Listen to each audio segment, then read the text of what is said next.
Мен Дидар Дәулетұлы және тақырып Future Perfect Continuous. Future Perfect Continuous. Ол келер шақта орын алатын созылмалы, белгілі бір уақытқа дейін іске асатын іс-әрекеттерді, оқиғаларды сипаттау үшін қолданылады.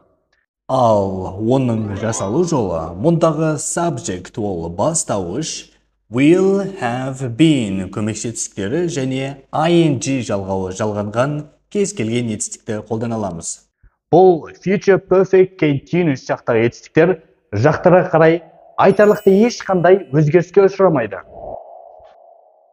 Бірінші жақта, мысалға, I will have been singing when you come. Сен келген кезде мен ән салып жатамын. Екінші жақта, мысалға, You will have been singing when I come. Мен келген кезде сен ән салып жатасың. Үшінші жақта, мысалға, She will have been singing when they come. Олар келген кезде ол ән салып жатады. Ал көпше түрде, мысалға, They will have been singing when he came. Олар ән салып жатады, ол келген кезде. Бұл сөйлемдегі көпше түрдің барлығында да аталған Future Perfect Continuous жақтағы етістіктер еш өзгеріссіз жазылады. Ендігі кезекте, осы Future Perfect Continuous жақтағы етістіктер сөйлемнің болымды, болымсыз, сұраулы түрлеріне қарай қандай өзгерістерге ұшырайтындығын білсек.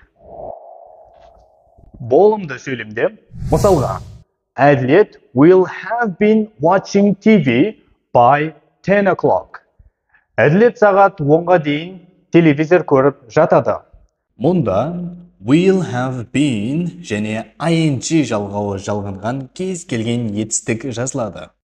Ал болымсыз сөйлемде, мысалға, Әділет will not have been watching TV by 10 o'clock.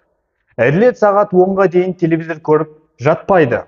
Ал мұнда біз will көмекші етістігінен кейін not көмекші сөзін қойдық. Ал сұраулы сөйлемде, мысалға, Will Әділет have been watching TV by 10 o'clock? Сағат 10-ға дейін Әділет телевизор көріп жатады ма?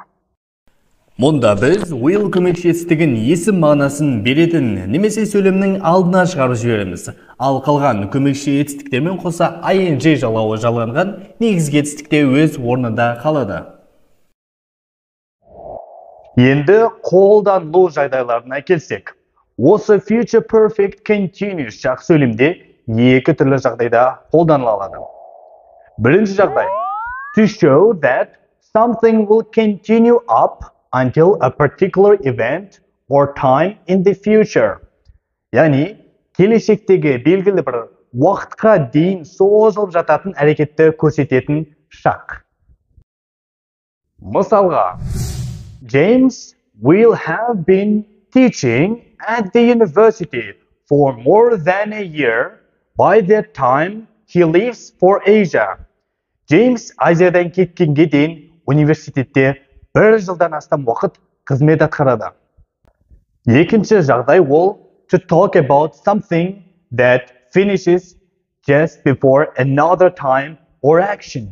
Яғни, жаңа ғана белгілі бір қимылдың алдында ғана аяқталған, созылып жатқан іс-әрекетті айтқан кезде.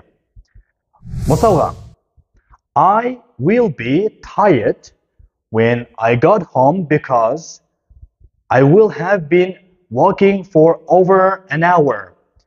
Мен шаршап қалатын шығармын, себебі мен үйге 1 сағат бойы жүріп боламын.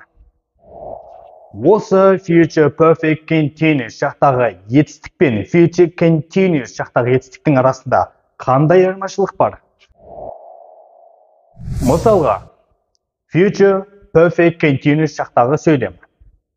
I will have been reading a book when you call me. Сен телефон шалған кезде мен кітап оқып жататын боламын. Бұл сөйлемде сен келешекте белгілі бір уақытта маған телефон шаласың. Мен оған дейін кітап оқып жататын боламын деген мағынаны білдіреді. Яғни, бұл сөйлемде біз бірінші іс-әрекеттің қай уақыттан басталғандығын, келешекте белгілі бір нүктеде, белгілі бір сәтте басталғандығын меңзейміз.